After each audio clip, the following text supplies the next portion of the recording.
welcome back to the Fix It Football Podcast with me, Martyn and Liam. I'm here with Liam O'Meara. In fact, Liam, fun fact I've been shouted at this week. This isn't a podcast anymore. It's a web show. Because we're in video and people are shouting at podcasts, we're now a web show, Fixing Football web show. I've quite literally never heard that term. Me neither. But, yeah. Who's used that term? Someone on the internet. Well, maybe a fellow web shower. Has reached out to you directly saying... No, someone at the office said, Okay. so you do a web show. And then I seen it coming up in comments. You know, believe it or not, I think these devices are listening to us. I never heard that term, but... This podcast is meant to be audio only, but now we're doing this fancy video production. This is a web but I feel show. like words can mean more than one thing. Well, I'm glad you say that. We've come matching as well. Green on green. Well, we're both wearing green Bolton shirts in a way. Yeah, technically true. I like that. Let's go on that. Before we get started, my single "Dance With Me" drops on the 27th of February. I need to keep plugging it before I forget. The pre-save link will be in the description, and the feedback's been fantastic. I'm very happy with that. It was played on BBC Introducing this week twice, which is great, on Thursday and Saturday. Oh, I didn't know about the Saturday. I didn't know about the Saturday. I saw the email yesterday. Okay. So they email you so it goes through, like, you submit a track and then it goes through a lot of steps to be approved, and it gets suggested and people say, oh, this is nice. And so yeah, there's a few steps before it's mad how you think about how a song gets on the radio. You don't just make it and then someone overhears it and says, I'll have that. There's a bit of legwork involved. Well, yeah. Promotion. Famously. Yeah. And this is what I'm doing. Well, So yeah. promotion. Dance With Me, 27th of February. I'm very excited about it. I'm very happy with it. And I hope everyone else is too. So, like I said, the pre-save link will be in the description. Please go and do that. It'll help a lot with boosting me up for potential playlist promotion and algorithms and all that sort of stuff. Is that Thursday? Well, you're right. Is that Thursday? It's a Friday. I was just okay. New Music Friday. That's the way it goes. Yes. Everyone releases on a Friday. Well, I thought that. That's why I was double checking, because I thought it was Thursday. No, not Friday. See, if people are looking as well, especially on YouTube, if they're looking for the link to pre-save, it's right below the subscribe button. And if you haven't done that, you can just click that while you're there. 2 birds, 1 stone. Easy work. In fact, Liam, how have you been, mate? I feel like it's been a while since we've had a proper chat. I mean, we talked before we come on the podcast, but yeah. I'm very well, Martin. Yeah, very Doesn't well. Very count busy. if it's not recorded. Very, very busy. You know, I've had a lot going on. Life is busy. You've been running. Running away from things. Running away. Yes, I have. I'm sort of stepping things up a little bit this year. That is the plan. Building up to my goal in the next.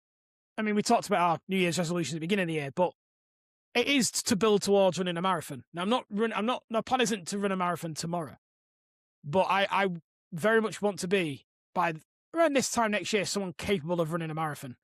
So this year is very much about stepping things up, almost from a race perspective, really, taking it a little bit more seriously. I've spent the last few months in weights, really, building up my muscular endurance in my legs, because I was really struggling with hills and that type of stuff. So now, really, it's about running. So I've done my first 10K of the year. That was in Tatton Park.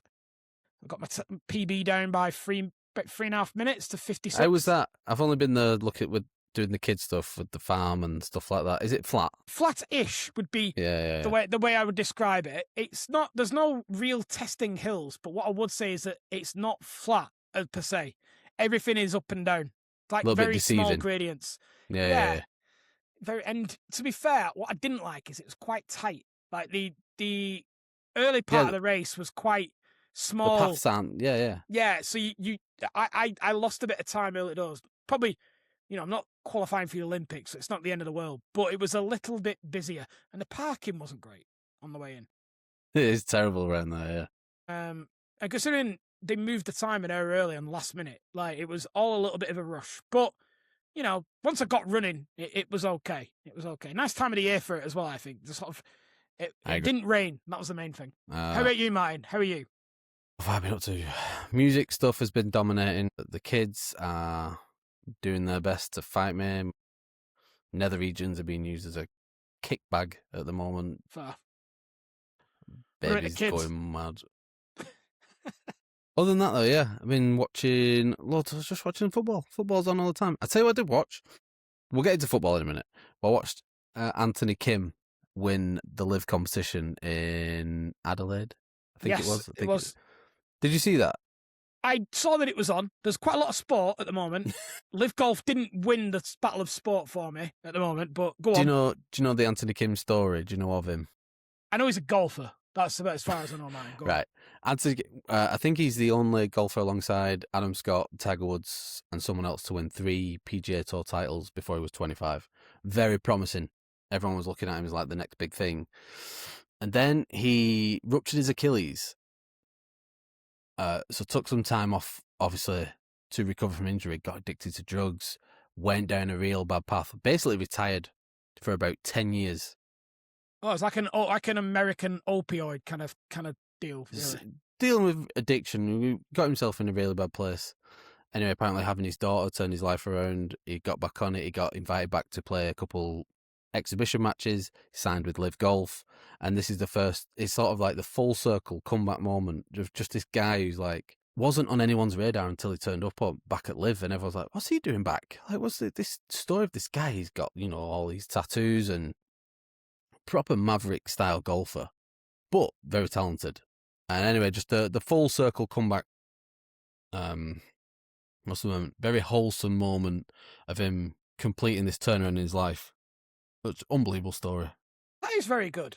Yeah, it's a nice win for Live Golf as well, isn't it? That's the kind of thing Live Golf needed, really. Promotionally, it's done the world of good for them to have this now guy who's got this story. This is what they need. They can't just rely everything on Bryson DeChambeau. Well, they've lost Brooks Koepka, haven't they, as well? And Patrick Reed. Is it because of the it's obviously not Fixing Golf podcast, but is this because of the ranking points? Like they're not qualifying for some of the majors that they've not won in the past. Is that the issue for these ones? It is a little bit. The thing with Brooks Koepka, he joined Live to play less golf, to be around his family more, to obviously get the bag. Like he was earning a ridiculous amount of money. He's had to give up so much of that to come back to the PGA. Like I'm talking, he's losing out on about $60 million to rejoin the PGA Golf, but he wants to play more golf in America instead. The thing with Live is you only play 12 tournaments a year, but they are London, Singapore, Adelaide, LA. You are literally every couple of weeks you're in a different part of the world. So almost like F1, really, isn't it? In that regard, very much so. Yeah. And Live needed that, and I think there can be a world where everyone lives together happily. Maybe that's for another podcast another day. Yeah, the Fixing Golf podcast. Right, Liam. It's time to get heated around here. Oh, okay. VAR. Ugh. What are we going to do about VAR? We've literally just spoken about this recently. For anyone who's wondering, I lived under a rock for the last weekend. We had the FA Cup weekend, so it's the 4th round of the FA Cup. And there's no VAR. To keep it fair across the board, there is no VAR. Even with matches between Premier League clubs, the Aston Villa versus Newcastle game has thrown up a massive shitstorm, basically. Chris Kavanagh was refereeing. I don't want to point any of the things that I'm going to say directly at him on a human to human level. It's more for the shirt that he's wearing and who he's representing, basically, at the time. The nasty PGMOL. Yes. He's had a stinker. Anyone who's not seen anything, he's missed. Can I, before we even get into that, there's something that you said right at the start that I just don't understand why we live in this world. How is it? What difference does it make with regards to fairness? Why does one game having VAR and another game not having VAR make a shred of difference? That game is still equal. And this is the issue with this, because before we even get into VAR and whether referees are worse for it, because that's where we're going with this conversation, and we will get there, right? Spoiler alert. Well, yeah, it's been this is all everyone's talking about, so it's all we were going to talk about today, and it's my least favourite topic. But absolutely, I'm going to drag you through it. We were always going to talk about this today, so I didn't kick up a stink when you mentioned. Well, I did a little bit, but no more than normal. I don't understand why you wouldn't have it at the Premier League grounds. I just don't. I don't understand how that makes it any fairer or unfairer. Because essentially now we have a situation where Chris Kavanagh has all these cameras that could help him, but instead doesn't have any of them, but everyone else does. To basically instantaneously tell him that he's wrong. Yeah, I agree with this point. It's just stupid. Like, yeah, but I don't understand why Grimsby versus Wolves, was it? Grimsby versus Wolves, right? They don't have VAR set up, but it's fair for Grimsby and Wolves, isn't it? Because that's the only two teams in that fixture. The game at Villa Park has nothing to do with that game. Correct. So that's the first thing. That is just completely flawed, absolute utter woke nonsense of trying to make it. It's making things fair that aren't related to each other. It's just nonsense. I agree with this point a lot. I like that. If we go to a VAR and you have the capability of VAR and it's there, use it. Well, anyway, right. So we agree that that's an early fix, right? That's a record for us. Let's get that out of the way because we might start butting heads soon. The match itself, let's just focus on that for a second before we branch out. I've been a big proponent of non-VAR. I'd like to live in a non-VAR world where that thing, I'm not talking about goal line technology because we know it works. And whatever else is already working. But VAR as a system and as a piece of software, I don't know how else to describe it, isn't working well enough for our game, and I don't like it. I don't think anyone can say it might work good, it might get some decisions correct, but for every some decisions correct, there's the couple that it should. We don't need to live in a grey area when technology is involved, because we are giving up more than we are getting from it, in my opinion. That being said, Chris Kavanagh, there's been 4 potential errors during this game. I'm sure he's going to get marked down horrendously for it. That on any other day could have decided this fixture. There was the Luca Digne potential red card. I think if anyone has seen the replay, it's on most people's social media feed. It's a clear red card. It studs up high on the shin at the side of the calf. There is a penalty on Lewis Hall, which I think most people would say is clear. These two, by the way, the next two are give and take. But I think most people have agreed are on the side that this is a clear penalty. And the offside against Tammy Abraham, I think it was, which, again, I'm a little bit iffy on offsides. They have been wrong over the years and they're human error. And they're so hard. Between 2 Premier League clubs with the elite players in the world, it's so fast. And getting offside right is really hard. I did some lining when I was trying to be a ref, right? Yeah.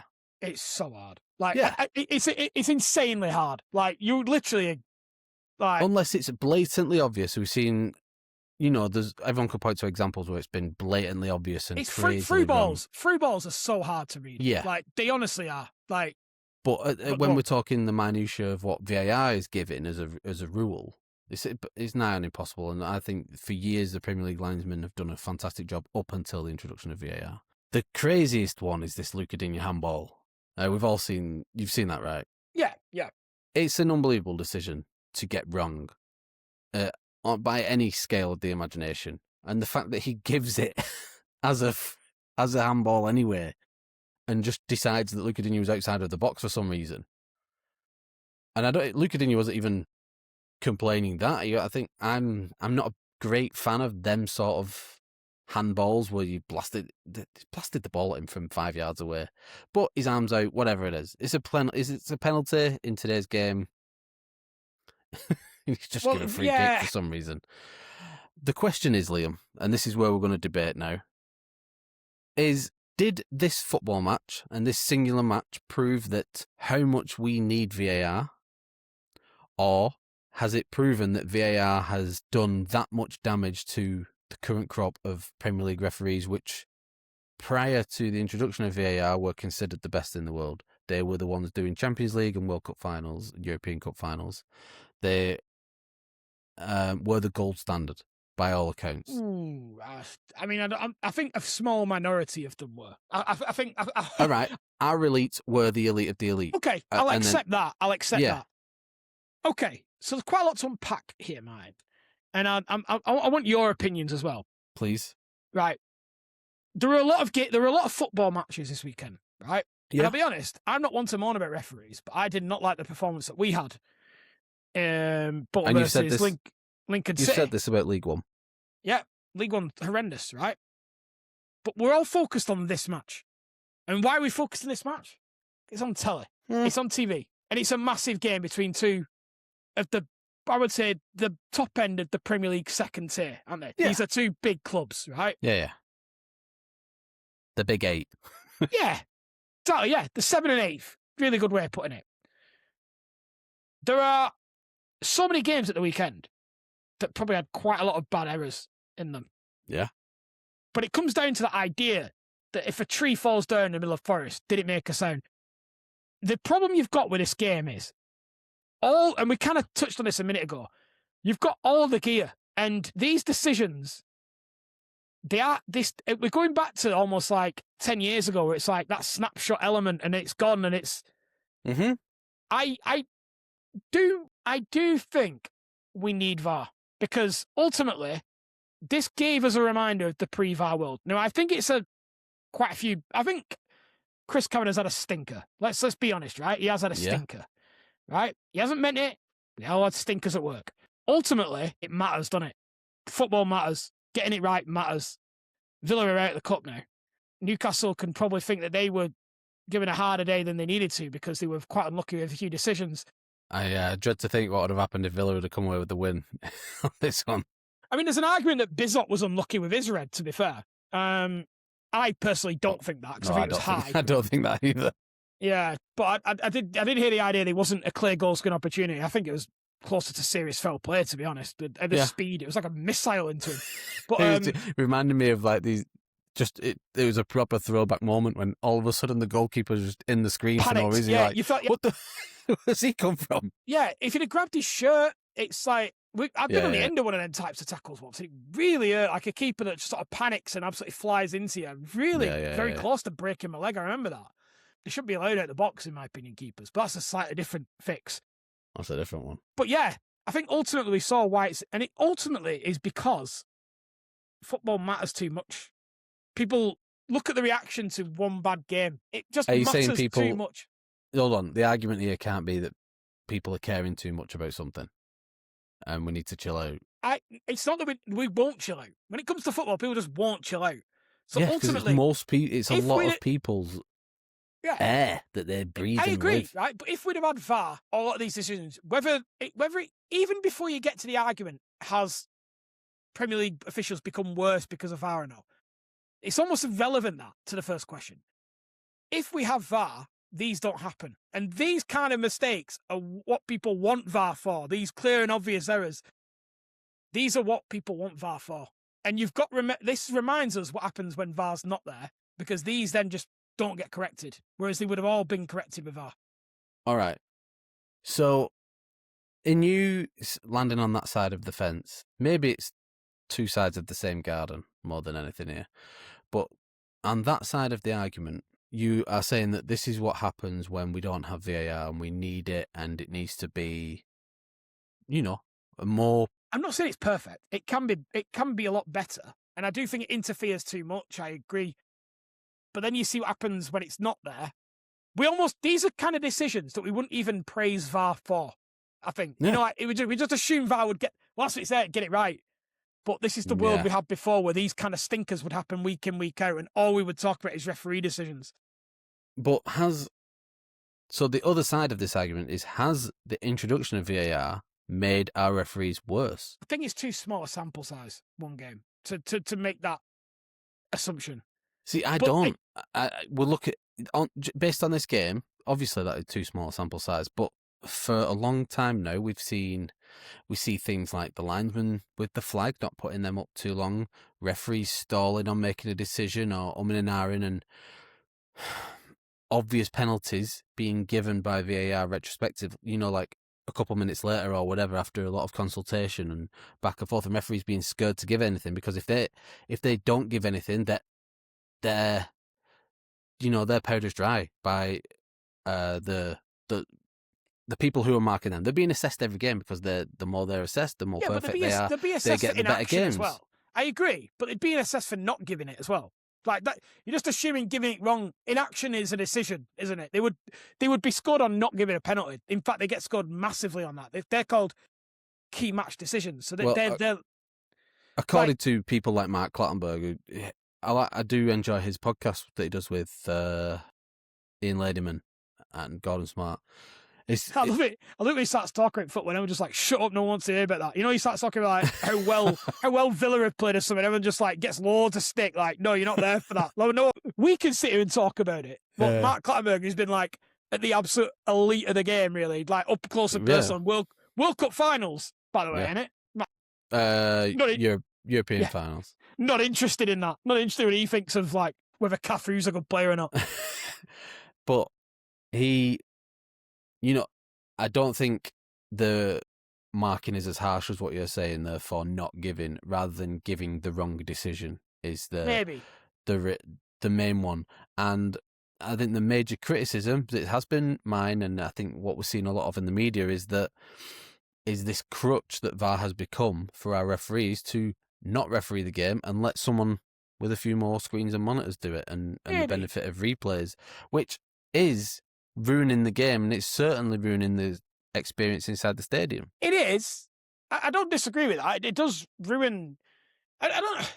VAR ruins the experience. I think there's two slightly different things. Like the refereeing decision, it probably is there. I think it's hard to say for sure that's what's going on, but I don't disagree that it could be there. VAR will ruin the matchday experience. Yeah.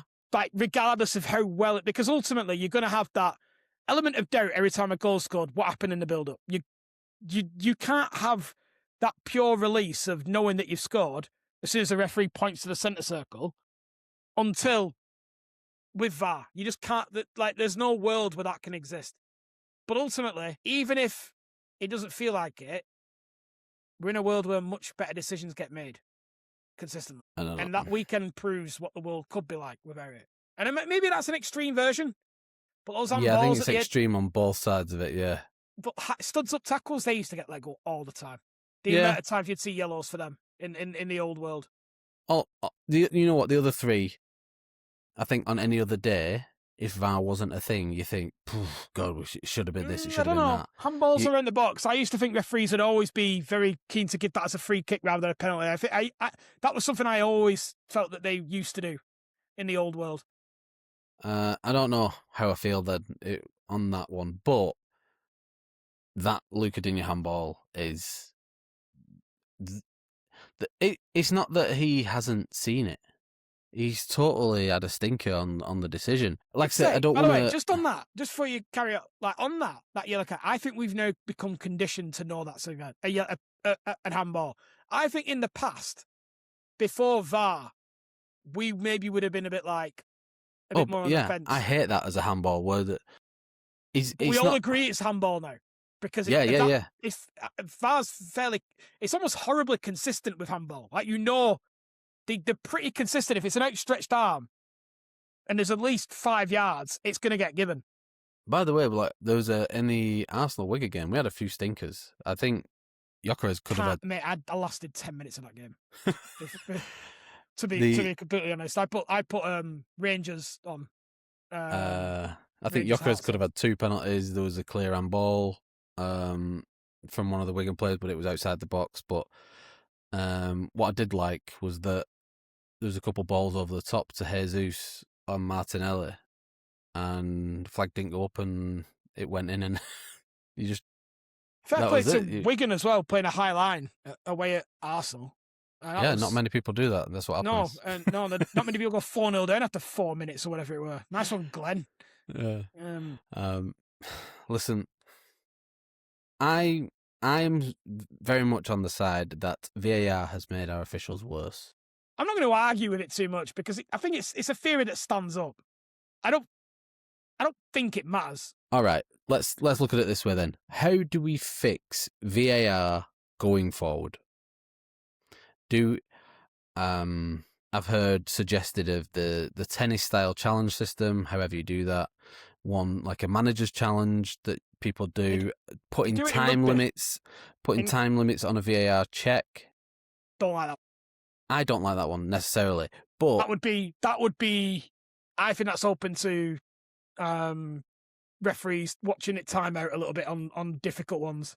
But then it's not clear and obvious. Again, on that's difficult subjective, ones. though, innit? I'd Yes. rather them make a decision than not make a decision. Well, in my ideal world, and everyone lives in the world of mine, that VAR on anything that can be subjective, VAR isn't used. I mean, I would say a good third of the decision. I mean, I don't know, but I reckon a good third of the decisions have an element of subjectivity to them. Yeah, get rid. I don't know. I don't know. I think that's one of those things that getting in Arsene Wenger clear daylight. It sounds great in theory, but I'm also real to the fact that it is here to stay and it needs to get better. So I want to know how we make it, how it becomes better. I don't like the time limits, but it's a potential fix, and the in-stadium experience has to be considered as well. Yeah, so but whether it just doesn't. Stadiums like Old Trafford would need to implement big screens to it must be shown that VAR is ongoing and some form of, because we've seen it over the last 3 and 4 weeks. Every week, match week, there's been decisions that have taken plus 4 minutes. Good luck getting Jim away from, protesting outside hotels. You might put a bunch of Game Boys in or something like that. I don't know. Put a new screen up. You know what I mean? He's too busy placarding outside Altrincham hotels and stuff. Big Jim, innit? So, I don't think they'll be doing that. No, but I'm saying that's allegedly. a stadium that doesn't have the big screen facility like currently, like St James's Park. I don't think has big screens either. I'm not sure. I don't think it does. No, it's supposed to done not really anywhere to put them in it. That's half the problem. But I get what you're saying. And I think they do try and communicate, don't they, at those grounds? Like straight away VAR check and stuff like that. But it isn't ideal.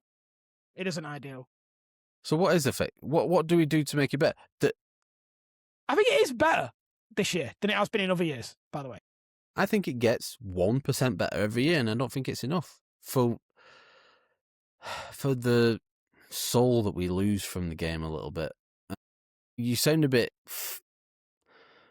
wishful. Yeah, talking about the spirit and soul of the game as opposed to correct decisions here and there. I don't know where I stand on that. There's something dying within the game in between the 90 minutes. Forget all the stuff that we have to talk about with managers and transfers and the media and all that sort of stuff. The game between the first and the 90th minute is losing something, in my opinion. And we need that back a little bit. Forgive me for rousing you like some sort of Independence Day speech here, but I don't know how we get to the point that we're all happy with. The last episode of this podcast probably will be that, when we're all happy with everything. Within football utopia. I don't think anyone will ever be happy with that. But all it can do is consistently give the right decisions. I just think ultimately people just are never going to like it. However, people just don't like referees either. And there's very little. People just are never going to like that part of the game. It's not a new phenomenon that people talk about refereeing decisions. Like that VAR hasn't brought that. It was literally every week all people. Yeah, but I don't know if VAR has taken a lot of that hatred away from referees. From a personal point of view, I don't know about that. Like first, you based on a decision that one referee made against Manchester United, you wouldn't see that guy in Manchester for the next 2, 3, 4, 5 years in Fergie's time. Well, Champions League used to be madness for that, didn't it? People giving the game up for stuff like that. But like, I don't think we need to go back to that, man. No, I'm saying that's because we don't need to be anywhere near that. And I think VAR has taken some of that heat off the referees that maybe fans in the past would have thought had a personal vendetta against. You'll have to mention Anthony Taylor near Scott, and he starts getting his shoulders up and veins popping in his head. Like, I don't think Scott's a good barometer of overreaction, to be honest. He spends half his time calling us moon believers. Well, there's something going on over there. that the moon is real. There's something going on up there.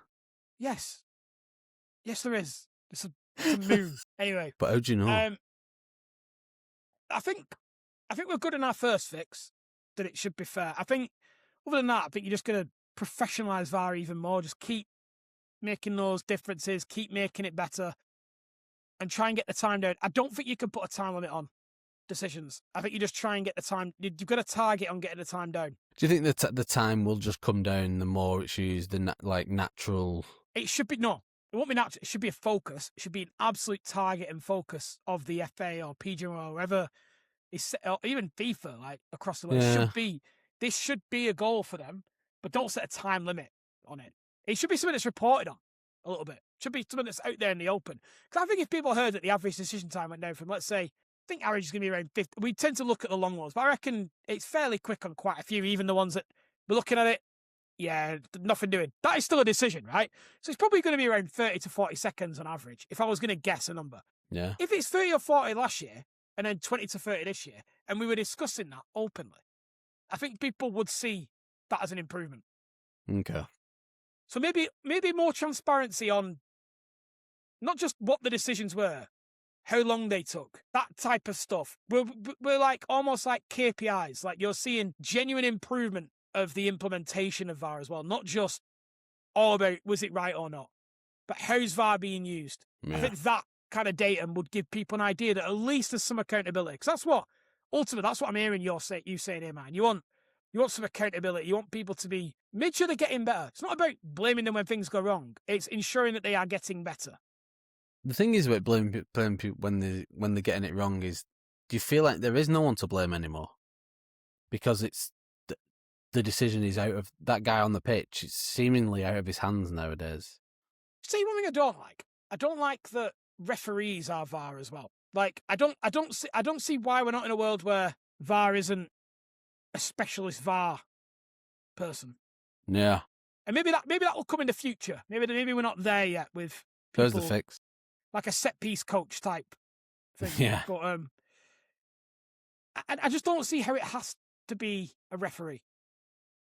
I think that's like, why can't it be someone who? And maybe this is the future. Like maybe we're not there yet. But we'll see. Okay. Right. I don't think semi-automated. That doesn't seem to speed things up anywhere near as much as we thought it would do either. That was just for offsides, though, right? Is yeah, it still and it is not better, but it's almost painful how close they can be sometimes now. Yeah, I saw the one this week was like this forehead was offside. I mean, if it's right, it's right, but it is. I'd like that to be seconds though, rather than. Yeah, I'd like that to be 5 seconds, not 30. It feels painful after 30 seconds. Correct. I agree with that, but your argument was far too reasonable for the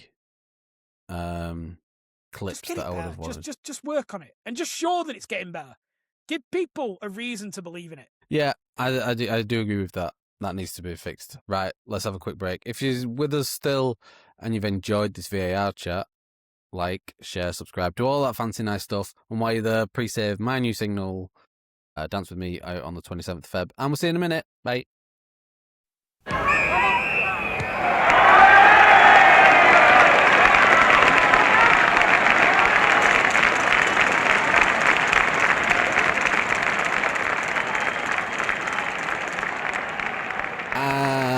And we're back.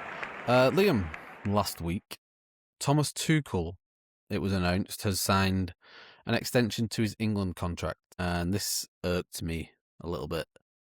How did you feel upon hearing this said news? I want to hear it why it irked you first before I talk about it. I feel like you feel more about it than I do. Right. I've made no secret that I'm not a fan of a non-English England manager. I feel like if you can't have foreign players play for England, you shouldn't have managers. And I know we've had them in the past. I'm well aware of that. I didn't like it. I didn't know any better when it was Sven. I weren't a big fan of Capello. I don't think the players were a big fan of Capello. And like Capello, Thomas Tuchel has the CV to go along with one of the biggest jobs in world football. But I don't agree with it. It's nothing personal to Thomas Tuchel. Fantastic manager. By the laws of the world, we are very lucky to have him as a manager of our country. But the fact that he's not English, I don't like. That's just, for England point of view, if he became Arsenal manager, I'd be very happy at some one day when it's not Mikel Arteta. Like, that's where I sit with it. But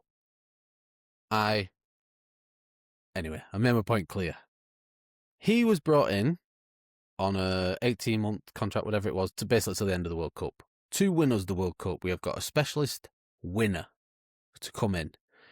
And all we've done so far is the biggest achievement was beat Serbia away. A very good win. But as far as I can see, nothing else has changed. Nothing's been done since then. And we always qualify anyway. We're always going to qualify. We qualify very well almost every time. In our lifetime, I've only missed out on one tournament.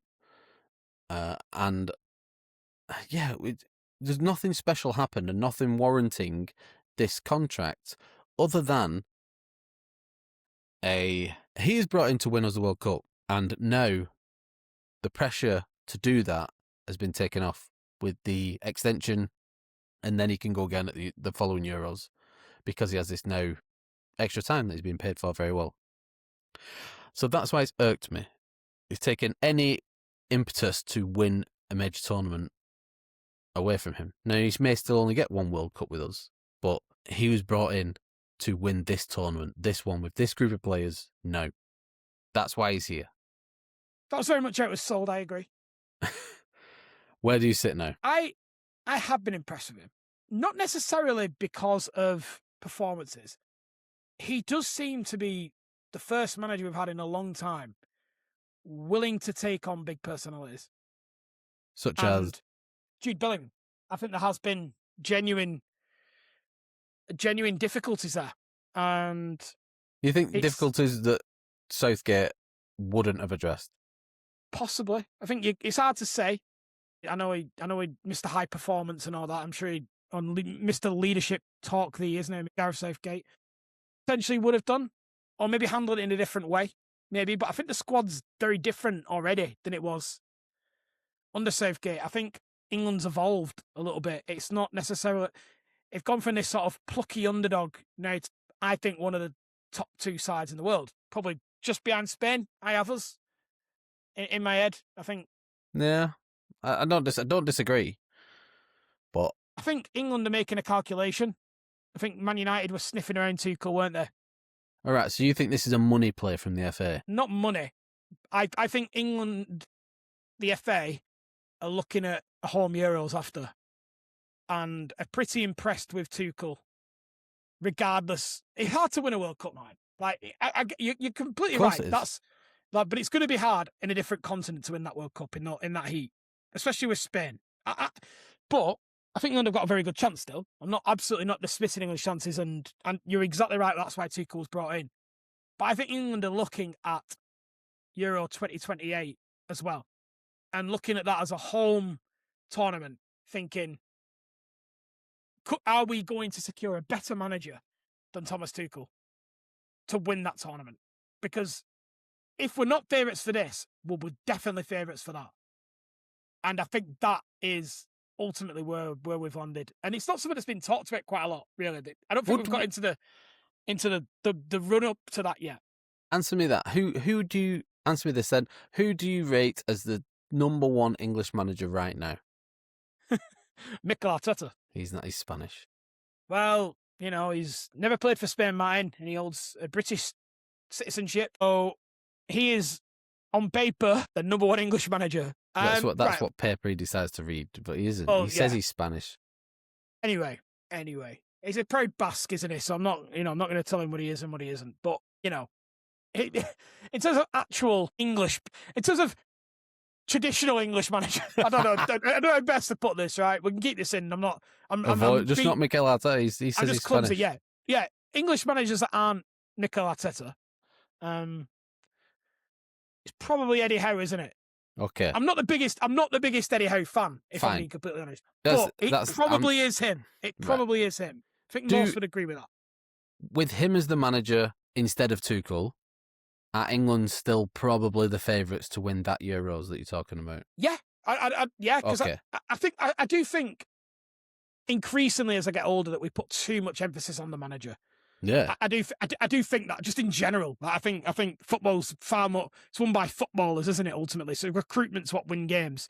Can't really affect that as a national team manager, to be fair, unless you're Steve Clarke in Scotland, who seem to be tapping up every non-selected English player at the moment. But fair enough.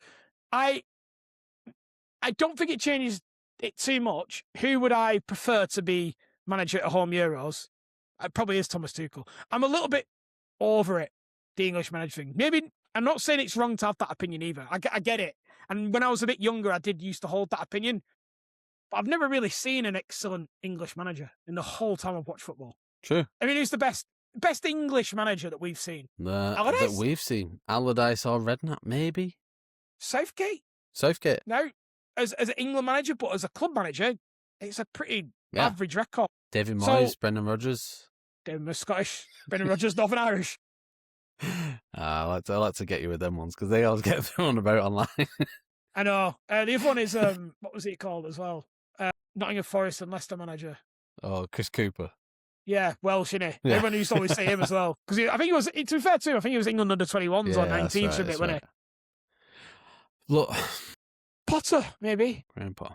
Nah, that to me is by the by. I think we should have whoever is decided to be the best English manager at the time, that's who I think we should have.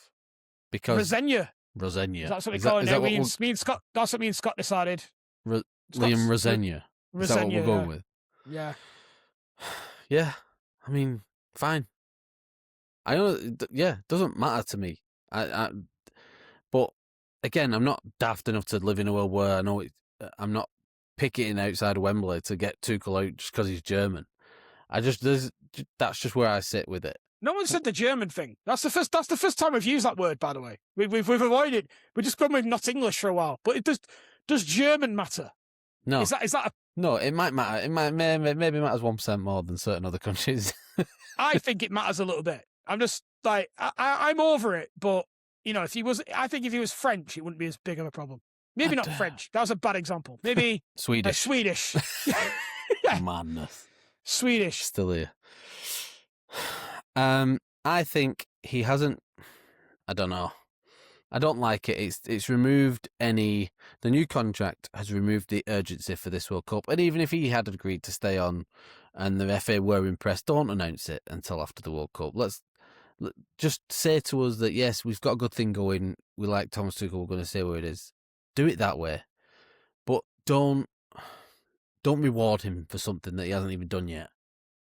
And that's how I feel it is. So that's why I didn't like it. Okay, I can understand that. I don't necessarily agree, but I can understand that viewpoint. But I think Scott was making this point to me yesterday. We had a bit of a family meal, and he was talking that it's a bit of a move by the FA to ward off potential suitors like Manchester United in the summer. Yeah, probably is an element of that. I think those two things at once. I think the home Euros and Man United's availability, and not only that, you're going to have some big clubs with needing new managers as well. And also maybe the Germany job. Right, potentially, yeah. Like Nagelsmann was to leave Germany, then the Germany job would become available. True. Nothing stopping him taking that. You got probably Manchester City maybe available in the summer as well. And then Chelsea with another 2 managers in by that point as well.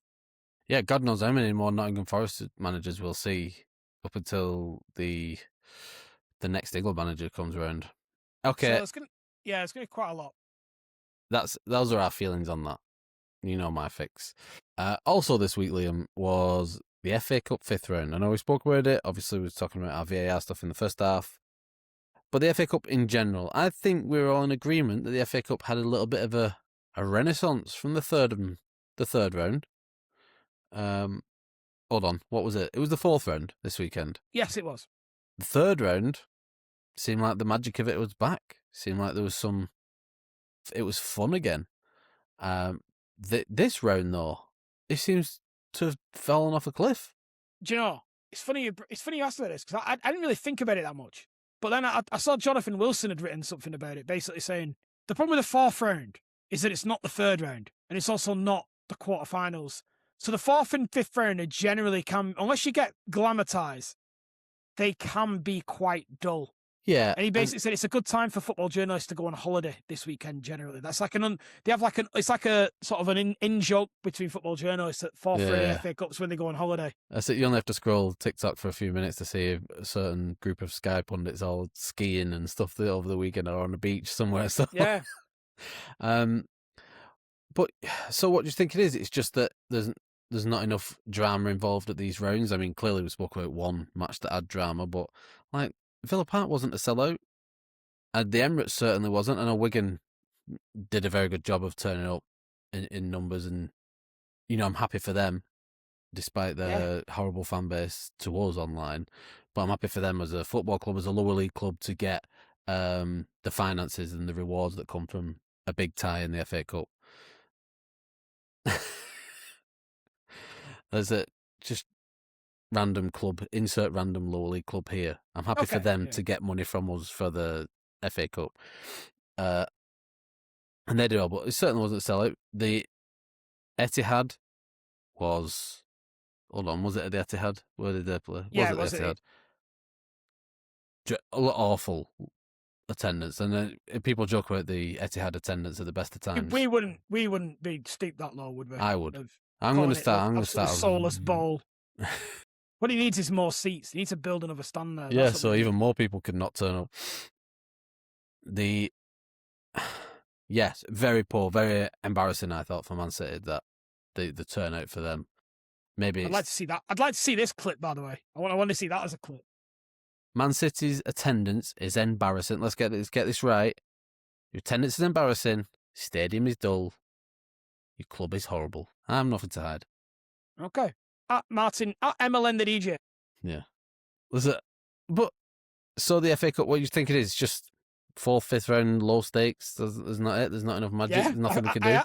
I actually think it's as simple as that, and I actually think there is very little. I think there's just so much football now, and the Premier League. But when we talk about this problem, we talk about the Premier League, right? Let's be honest, right? And to be fair, the Championship can be poor as well for these kind of games, but people are just more interested in league, and ultimately the Premier League rules all. So I think for a lot of people, it becomes almost like a bit of light relief from. Do you know what? I've just seen the tie for the 5th round. Arsenal have been drawn Mansfield away. I've actually not even seen this. Where have you been? Who have you been drawn against? Mansfield away. Ooh. Man City have been drawn away at Newcastle. Chelsea are at Wrexham. Oh, yeah. I think Liverpool got an easy one as well, but I've not got that off the top of my head. So City Newcastle the tie of the round then? Is that the big one? I think there was a stat that City will have played Newcastle like every month so far this season. Really? And they could draw him in the Champions League. Yeah, of course they can. Yeah, you're right. But I don't know. I don't know if there's ways that can be addressed so you get more of the ties. Like a Wrexham v Chelsea is a massive. It's going to be a big TV hit. Let's say Mansfield Arsenal. It's 97 years since Arsenal played Mansfield. To be fair, until we played them fairly recently, it was quite similar for us. They've been very low for a long time. They have been very, very low for a long time. To be fair, but great win for Mansfield, by the way. That free kick was special. Yeah, brilliant. Is there a fix here? And we're just clutching shots. I just thought actually isn't, because you're messing with it too much. If you we've talked about the later rounds a little bit, but when you start messing with we've already got rid of stuff like replays and At what point do you just? I think the problem is the League Cup. What I was going to say to your point about it is that not that I don't want a hard game, but if say we drew Aston Villa or Newcastle in the next round, whoever that's going to be, it's certainly not going to be Aston Villa, but or Chelsea or something like that. The game becomes something it doesn't need to be for Arsenal right now where we are. That game can be a semi-final or a quarter-final or something where it means more and it's a bit more acceptable to go out of a tournament at the quarter-final, semi-final stage. Please tell me you're not going to talk about seeding it here. No. It was just what you're saying about the lack of stakes almost at this round. Yeah, I'm happy Newcastle... that we drew Wigan and we drew Mansfield in the draws because I know it's a sigh of relief off the pressure I'm putting on this 11, this group, this squad. From your perspective, but Mansfield will be sold out. It'll be a great night. Absolutely, there. yeah. So they are good ties. It's just if it's the other way around at home, whilst it might make a bit of money for the other clubs, they are dull games. Yeah, absolutely. Like there was absolutely zero jeopardy when you play Wigan. No, I don't even you're playing Wigan. I don't even think we even talked about it. No, it never came up once in any conversation that we had. It was fun. It was a really fun 28 minutes. Wigan. And even then, what am I going to do to a mick at them for getting pumped by you? Of course they were going to get pumped by you. Away. You put a reasonably strong side as well. The thing is, we don't not have that really at the moment. It's hard for us to not put out a strong side. Even Calafiore, who hasn't been playing, pulled up. Frimpong's not getting a game, is he? That's what it used to be, isn't it? Yeah, Carlos Vela. Yeah. So it's just, it just is what it is. Okay, right. We're going to wrap it up. In fact, Bolton Wanderers League One roundup. He played Lincoln. That was a tough game. You drew. Anything else? It was a really commendable draw that doesn't help us at all. Is the best way to put it. They are 6 points clear of us, and they are probably 6 points better than us. They are a really well managed side. Really? I think Michael Scabala's been there 2 or 3 years now. He's done a really good job. They're not a brilliant side, but they are every second ball, know what the strengths are, competing for everything, believe that they can beat you. Really, really good side. We are getting better every week, and I'm loving Sam Dalby at the moment. I think we're in good form. We've got a really tough game, but it'll be tonight when this goes out away at Reading, and then at home against Blackpool, Ian Everett's return at the weekend. So the game's coming thick. Yeah, games are coming thick and fast for us, and we're just going to be there if one of those two slip up. But we're very much firm top in the playoffs at the moment, and just keep. Ultimately, we're still improving the side. There's still players that need to be upgraded on. You can't do it all overnight, unfortunately. Yeah. But we are, compared to, I think Schumacher's been just over a year now. The difference in the squad and the capabilities of the squad is night and day. So you're just going to keep believing. Yes, in an ideal world, we get promoted, and it would have been this year. But ultimately, these two teams are better than us. And sometimes that's how it works out. But there's still a lot of football left to be played, and one of them might. There is a lot, yeah. Right, we're going to wrap it up there. We've got a few different style episodes coming up over the next few weeks, so please do let us know what you like and do not like in the comments. We're just going to see how it goes. We're keeping things fresh, and then the real crunch time of the season is about to kick off, so we'll catch up with everyone very soon. Please do the fun, nice stuff for your favourite podcast and like and comment. Please subscribe. It really helps us. We're on all the social medias at Fixing Football or at Fixing Football Podcast. And you can find everything on our website, which is fixingfootballpodcast.com. There it is. Simple. Great domain. It's probably my favourite website. Don't forget to pre-save my single. It's out at the end of February. I'm going to keep mithering you about it. And so we'll catch you all very soon. Liam, thanks a lot, mate. I'll catch you soon.